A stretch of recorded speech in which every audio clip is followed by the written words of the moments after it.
Welcome all. इस video में bank Nifty का एनालिसिस देख लेते हैं। कल कैसे हम ट्रेड प्लान कर सकते हैं, क्या इंपॉर्टेंट लेवल्स होगी कल के लिए बैंक निफ्टी में। ठीक है।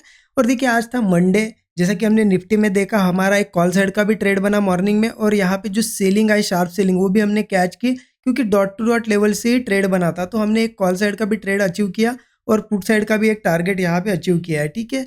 अब बैंक निफ्टी के लिए जो एनालिसिस किया था ना, बैंक निफ्टी में बहुत बढ़िया तरीके से उस चीज़ को फॉलो किया है। एनालिसिस में हमने क्लियर देखा था, ये लेवल मैंने यहाँ पे आपको मार्क करके दी थी एग्जैक्ट यहाँ पे 49,080 की। एनालिसिस क्या था कि अगर किसी केस में गैप अप होता है इस लेवल के ऊपर तो वेट करेंगे सस्टेन करने का। सस्टेन करने के बाद जो भी ब्रेकआउट आएगा हम कॉल साइड का ट्रेड लेंगे। ठीक है। अब देखिए ब्रेकआउट तो वैसे तो यही पे आया है ना, पहला ब्रेकआउट। बट ये ब्रेकआउट कैसा था, ऊपर गया नीचे आया और ब्रेकआउट आया। हम ब्रेकआउट किस ब्रेकआउट को ज़्यादा यहाँ पे हम यहाँ पे इंपॉर्टेंस देते हैं कि जहाँ पे थोड़ा कंसोलिडेशन वगैरह हुआ हो। तो फिर अच्छा ब्रेकआउट कहाँ बना, यहाँ पे पहला ब्रेकआउट सही नहीं था इतना, लेकिन सेकंड देखिए यहाँ पे मार्केट ने कंसोलिडेट किया। यहाँ पे आप देख सकते हो रेजिस्टेंस रेजिस्टेंस बनाया, और इस तरीके से एक स्ट्रक्चर भी डबल बॉटम जैसा था और यहाँ ब्रेकआउट बना। तो यहीं पे बहुत अच्छा ट्रेड बना, क्योंकि हमारा फर्स्ट टारगेट था 49,340 समथिंग था, फिर एक 49,500 का था। तो देखिए यहाँ पे अगर आपने ब्रेकआउट पे भी ट्रेड प्लान किया, मतलब देखिए सिंपल, बिल्कुल जो डिस्कशन किया था ना उस हिसाब से भी आप चले तो अच्छा टारगेट मिला। डिस्कशन के हिसाब से देखिए 49,080 के ऊपर सस्टेन किया, उसके बाद ब्रेकआउट पे ट्रेड लेना था तो किसी ने यहाँ लिया होगा, किसी ने इस अच्छे ब्रेकआउट पे ज़्यादा कंसल्टेशन यहाँ हुआ यहाँ लिया होगा। फर्स्ट टारगेट 49,340 का था, जो कि एग्जैक्ट यहाँ पे आता है। ये फर्स्ट टारगेट मिला, किसी ने बुक किया होगा तो ठीक है, अगर होल्ड किया होगा तो सेकंड टारगेट 500 के आसपास मिला, और मार्केट लगभग लगभग 700 के पास गया था, है ना। तो मैं ये नहीं समझ रहा हूँ कि 700 तक कोई रुका होगा, लेकिन आप नहीं कुछ तो फर्स्ट टारगेट या सेकंड टारगेट तक भी रुके होगे, तो आपको एक अच्छा खासा टारगेट मिला है।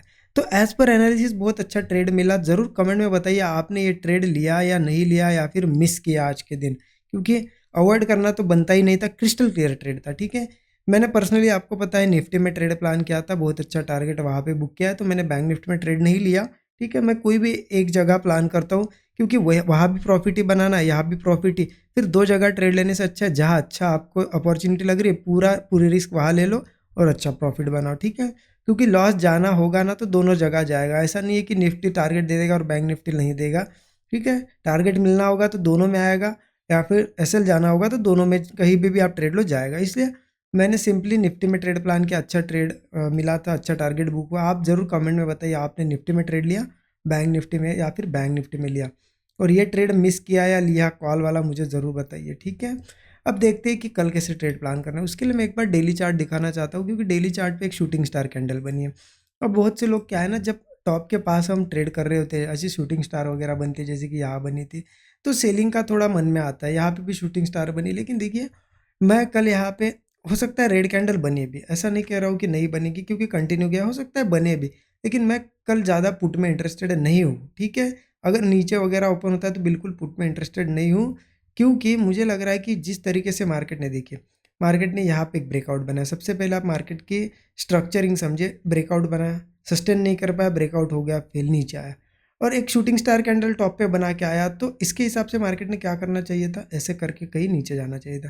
लेकिन मार्केट इतनी कोशिश करते हुए कंसोलिडेट करके ब्रेकआउट बना के आया, तो ये एक बार कोशिश करेगा कि यहाँ शूटिंग स्टार पे जो लोग पुट लेके बैठे थे, जिनका एसएल यहाँ पे, वो एक बार टेस्ट करने के लिए ट्राई करेगा ही करेगा। तो इसलिए मैं थोड़ा अभी के लिए पुट अवॉइड कर रहा हूँ। ठीक है।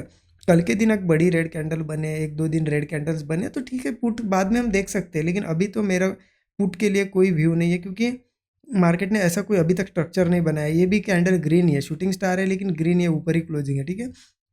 तो क्या इंपॉर्टेंट लेवल्स होगी, देखिए 5 मिनट चार्ट पे या 15 मिनट चार्ट पे देख लेते हैं। 15 मिनट का चार्ट ओपन कर दिया है। जैसे कि मार्केट वन साइडेड ऊपर जा रहा था, ठीक है, रिट्रेसमेंट नहीं मिल रही थी, लेकिन ये आज एक अच्छी खासी रिट्रेसमेंट है। ठीक है। अगर कल मार्केट यही कहीं ओपन होता है और यहाँ से ऊपर जाता है, अगर सपोर्ट पे आता है तो बहुत ही बढ़िया चीज़ है। 49,160 पे यहीं पे एक सपोर्ट आ जाता है। 49,160 लेवल एक सपोर्ट लेवल है। इसके नीचे भी एक छोटा सा सपोर्ट लेवल ही है, यहाँ पे पकड़ लो। ठीक है। 49,050 का। तो ये क्या है ना, ये सपोर्ट लेवल, अगर किसी केस में यही ओपन होता है मार्केट फ्लैट या छोटा सा गैप डाउन 49,160 के आसपास आता है, कंसोलिडेट वगैरह करके यहाँ से ब्रेकआउट दे, या फिर 49,050 पे आता है। ठीक है। और यहाँ से कोई ब्रेकआउट डबल बॉटम कोई भी बुलिश सेटअप बने, जैसे ही ब्रेकआउट वगैरह मिलता है कॉल साइड का ट्रेड ट्राई करेंगे। 40 से 50 पॉइंट का स्टॉप लॉस होगा, टारगेट 1:3 का रखेंगे। अब क्या होता है ना, मार्केट में आज अच्छी खासी सेलिंग आई है, देखिए बड़ी बड़ी कैंडल बनी है 15 मिनट पे। अगर कल गैप डाउन वगैरह होता है तो नीचे के भी सपोर्ट देखिए मैं बता देता हूँ आपको। एक सपोर्ट लीजिए 48,820 का, और एक सपोर्ट आ जाता है 48,560 का। ये मैं किस लिए बता रहा हूँ, क्योंकि अगर किसी केस में बड़ा गैप डाउन हो जाए, मैं दो ही सपोर्ट बता दूँ ठीक है, और बहुत बड़ा गैप डाउन हो जाए, आपको लगेगा अब कॉल तो लेना है लेकिन कहाँ से लेना है ना, कन्फ्यूजन आता है। इसीलिए मैं ये सपोर्ट बता रहा हूँ, ये मार्क करके रख लेना। हमें इतने सारे सब लेवल का कोई इंपॉर्टेंस नहीं है, किसी भी एक लेवल पे आने दो, फिर मार्केट यहाँ आने दो, यहाँ आने दो, और सपोर्ट बनाने दो, सेटअप बनाने दो, कॉल हम लेंगे, ठीक है। ओके, ये तो हो गई बात। चलो नीचे आता है तो मैं ये लेवल्स मिटा देता हूँ, ठीक है, आप इसको मार्क करके रख लेना।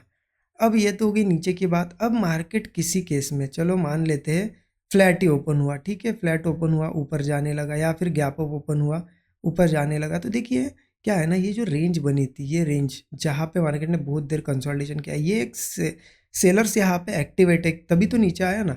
तो यहाँ कहीं ओपन होता है ऊपर वगैरह, नीचे ओपन होता है तो ठीक है, आपको भी पता है नीचे आता है सपोर्ट पे तो हम कॉल लेंगे, लेकिन ऊपर गैप अप वगैरह होता है और यहाँ कहीं ब्रेकआउट बनता है तो कॉल हम नहीं ले सकते, क्योंकि ये जोन आता है ना, कहीं से भी सेलिंग आ सकती है।